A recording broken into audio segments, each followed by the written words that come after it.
I feel like I'm in a montage in a 1980s film because I've been listening to a synthwave mix.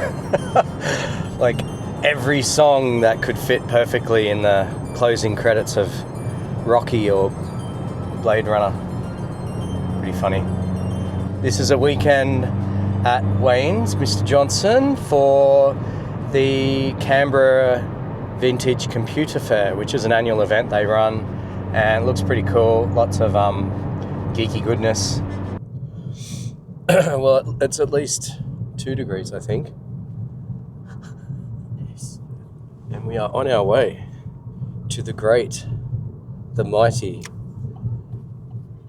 It's not an Amiga Fest. It's Retro Fest. Everything that's vintage, including us.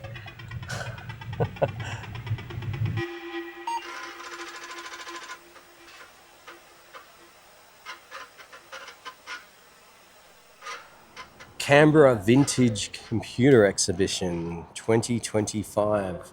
So Wayne went to this last year and the bugger didn't tell me about it or invite me. So I made sure to complain adequately about that. And this year I'm here and so is Wayne. And this is amazing. Hopefully Wayne and I aren't the youngest ones here. And here comes Wayne now with an interesting item. Let's go check it out.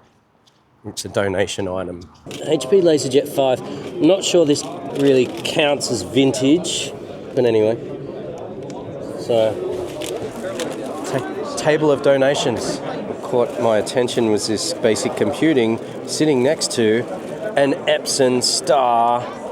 I had this, man. I had this thing. And it would do colour. It would do 4 passes. The dot matrix. It was amazing. The infamous Abacus book series. Yeah, this was carried by Pactronics.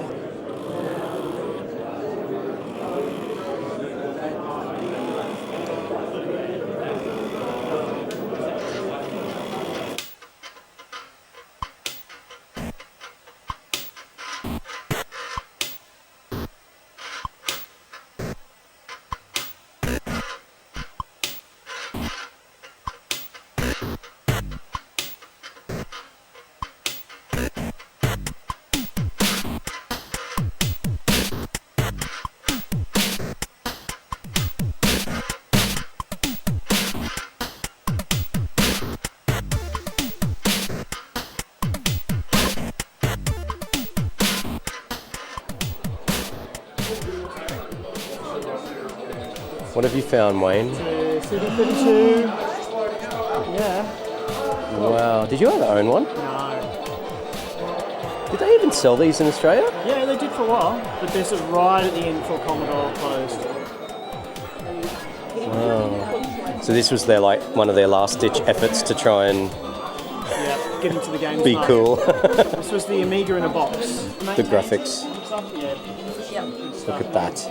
So whilst we're at the Vintage Computer Fair, we need to showcase Wayne's phone. Yes. It comes with No, you don't. a phone. You can use it as a phone. That's the list of features. It turns on and turns off. Yeah. It gives you the time. Yeah, it does. There we go. Yeah. Thanks, Wayne. That's good. The Cowcom 565, which we think is a plotter or a printer. It's the upgrade from the 564 that was out the year before. Right. And it runs... Right. That one came with an extra widget. It did. It wasn't any faster. Yeah. This is beautiful. So Wayne's considering this, and as he should, as a showpiece. Yeah. Except it's got an Eastern Yugoslavian USB port. Let's turn this around, Wayne, and have a look at the back. Wow. Look at that. Look at that plug. Yeah. There's like one factory in the world that still produces. Wow, no solid state. Sun Systems.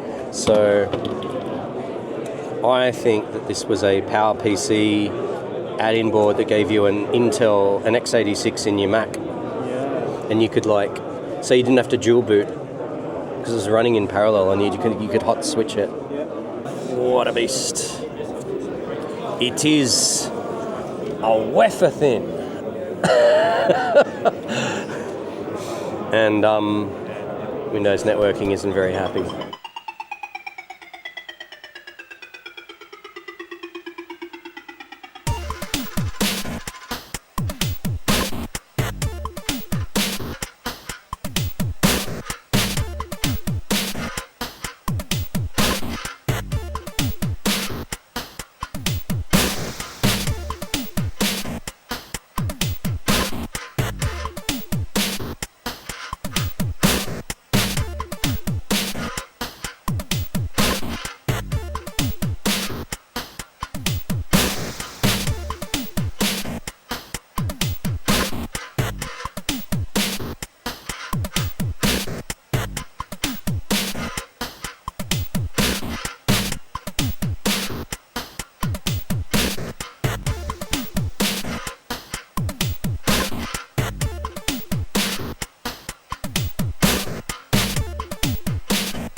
OS2 Warp.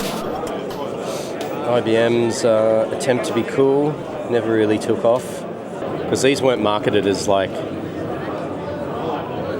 a games thing. These were marketed as like a computer in the home, right? Almost like... Well, it's both. It's to teach yourself programming, but at the same time it's to play games. But the way that they would get kids would sell these, or people would buy them for their kids, is because kids would go, oh, I'll do my homework on them. Yeah. They get them home and they just play games. And that little joystick, that is like signature Tandy, man. And here's a modern adaptation where they've put this in as a drive. They've got an SD card. Yeah, so it's the same library, right? Yeah, it's just a sticker. Yeah, look, I think ACMS. I think the layout this time is a bit better than it was last year. I think so. That's a micro professor. What a thing of beauty. What a tank. Obligatory unpacking screen.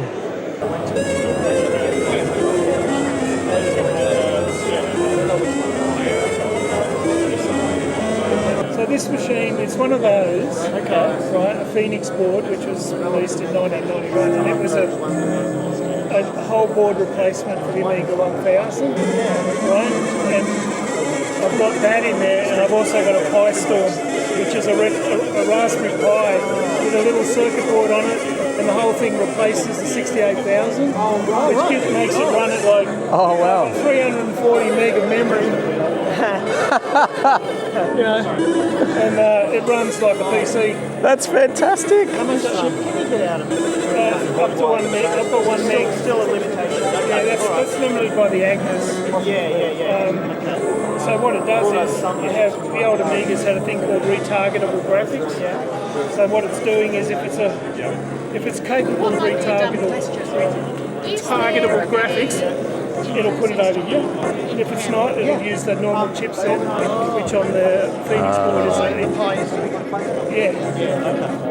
All the signatures. Aha.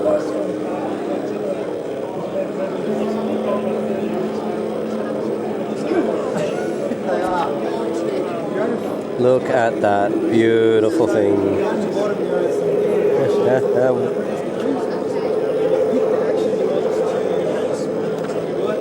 Look at the artwork that's gone into this manual.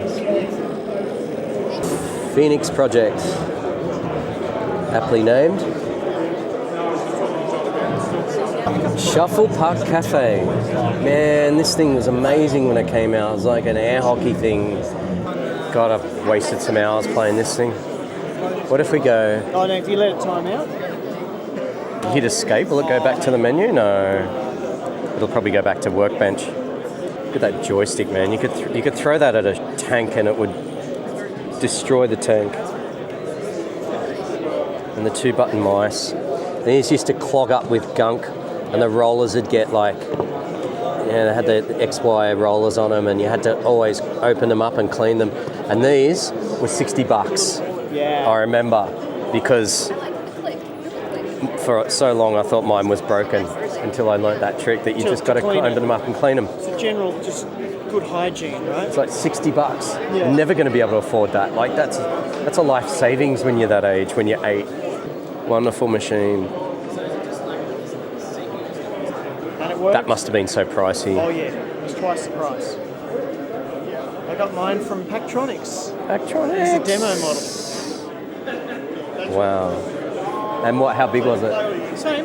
No, I mean, In fact, it was a little bit. I mean the storage space. Oh, I think my first one was 10 megabytes. And then I upgraded to a 20 megabyte drive. Eventually I got a 40 megabyte drive. This is actually all period correct. So it's got a Cybervision 3D with a scan doubler in it. It's got a Blizzard, or some 060 accelerator with like 64 meg of RAM. See, all spec'd out. This was well over 10 grand in the mid 90s. Right. Right. You think about what 486 you could buy with that money. You know what I mean? Man. You Yeah. would have to have such a special use case to buy something like this. Yeah. And that's where the Commodore had its sweet spot. Like all my mates that weren't into computers but were into like DJing and music and stuff. And I was a bit of like a crossover because, you know, I'd fire up games like this and they'd be like, that's Bomb the Bass. Like, what the hell? It's coming out of a computer? And then I'm like, yeah, and I'd fire up a tracker and show them like, hey, you can sample like records into it. And they're like, what the hell is this thing? Nothing else to do. I've got it on one of the machines.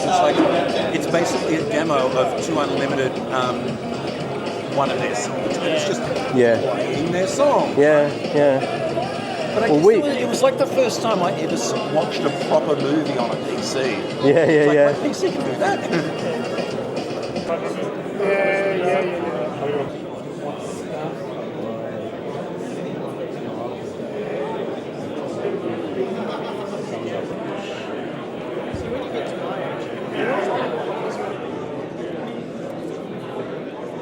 Hello everyone, the next 2 presentations are going to start in the classroom. So if you'd like to make your way across the courtroom, and there's 2 presentations running in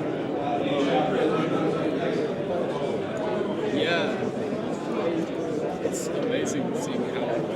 No, it's all FPGA hardware. All designed from the ground up. Sweet, man. $1,000. I said the price. I'd like to say there as well, because I know like people practice.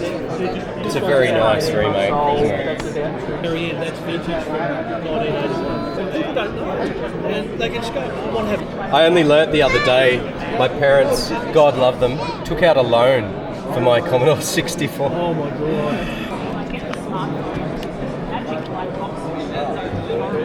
The user guide. So the significance of this is Mr. Johnson contributed to this manual. This is the manual for this new Mega 65, which is the rebirth of the whole thing. It's all an FPGA sort of based system, so it's all very authentic and whatnot. So is this your? These are my illustrations. Yeah, I'm very proud of these. Back One day I'll. Very clean, Wayne. Very Thank you very clean. much.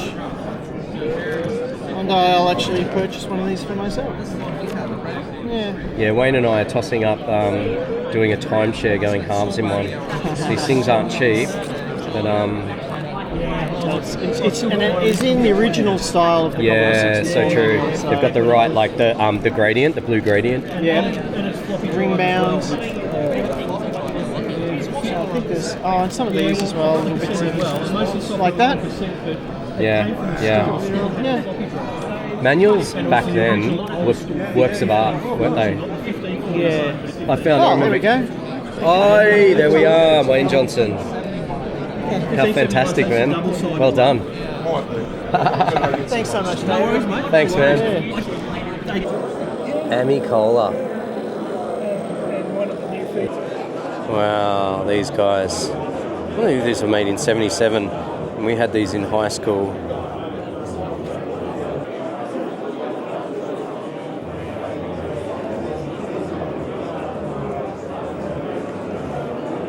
And Lisa. Morning, how are you? Good, mate. Have a good day. I have, thank you. All the way down to the luggable. And the Newtons.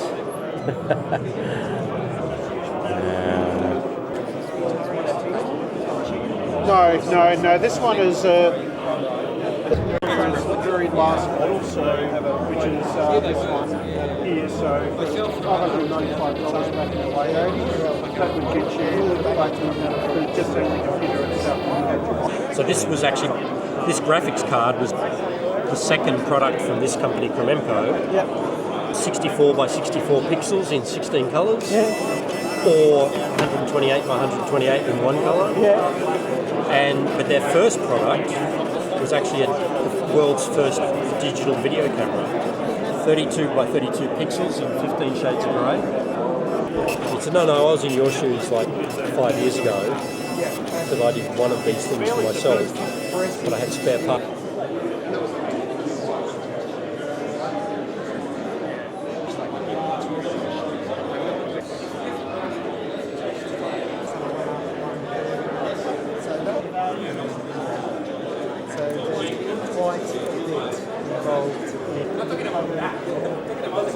So we're at the end of the hall here where this is all very niche.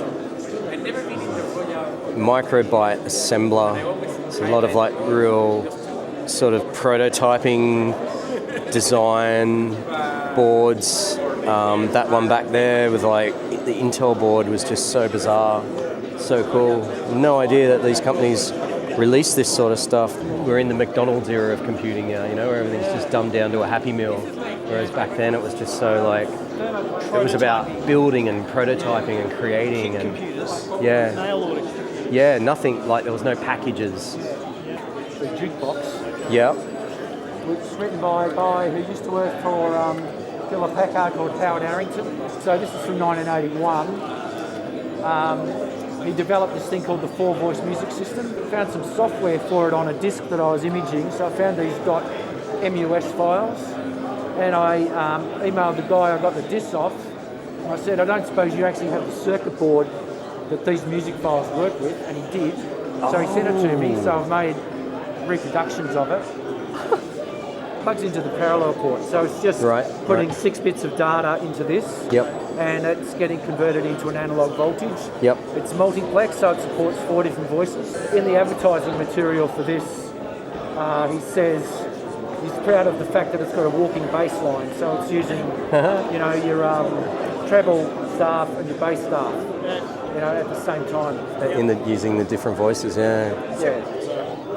And I love the piano roll with just showing you which notes it's playing, and the bass and treble. That's so cool. It's just a something like a 74LS. What is it? 07? Just a gate logic thing. Yeah. So because he's just throwing bits at the parallel. So he's throwing 6 bits, and then you've got these resistors, and this is a binary weighted DAC. So you've got like 2.5K, 5K, 10K, 20K, 40K, and that's how 80K. Waveform. Yeah, and that's how you get 6 bits of resolution. So he's just throwing away the 2 least significant bits. That's throwing a lot of data out pretty quickly. Yeah. That's crazy, man. And I can barely even wrap my head around that. And then it's multiplexed, like 4 layers. 4 layers of music, if you like. So That's you can an do incredibly unique approach to generating Generating tones. It's almost working as well. Sort of. Oh, wow. Jacquard loom. Oh, If you made a mistake, you just took one of the little dots and patched the program. fair enough. Man, There you go. that's reminiscent of the Right Protect notches where you put the tape, the hole punch to get double-sided and all that. Although that's bit level. Yeah, that's bit level, yeah. Yeah. That's a hex editor, isn't it? Yeah. There you go. My neighbour, he was recording his LPs on the mini disc. Celiac, probably I think the second or third computer built in the country. And unfortunately, when they decommissioned it, they just stripped it and scrapped a lot of it. What a shame. Oh, look at that. Anyway, But yeah, Charles Babbage having the portrait. Basically, those in the bottom you use to scale signals up. Yep. Potentiometers along the top, you can scale signals down. Right. Okay, so you can feed a signal in and scale it down, or you can just put, say, 10 volts in the top and dial up a constant. All right? Yep. In the middle, you've got all your sort of function stuff. The white ones are integrators, so they'll integrate a signal with respect to time, so they'll kind of accumulate. That enables you to solve differential equations, so a bit of nasty calculus maths, right? So if you're modelling car suspension or stuff like that, which this is at the moment, you can just plug in the equation literally on the board, and then you run it, and it gives you the output. So this is like pulling a mass to one side and letting it go on a spring, right? Now it's running, the massive spring... So it's calculating the forces. Exactly. And it's just damping out because I've got some damping in there, so you get... Oh my God, that is so fascinating. And it's getting smaller and smaller as the damper... As the physics are actually... the energy's dissipating. So that's so fascinating. Kind of a trivial example. It's like Hello World for an analog computer. Yeah, cool. But you can model quite complicated stuff here. If you're a suspension engineer, say with General Motors, around the time they had one of these, you could be modelling the suspension system in a car.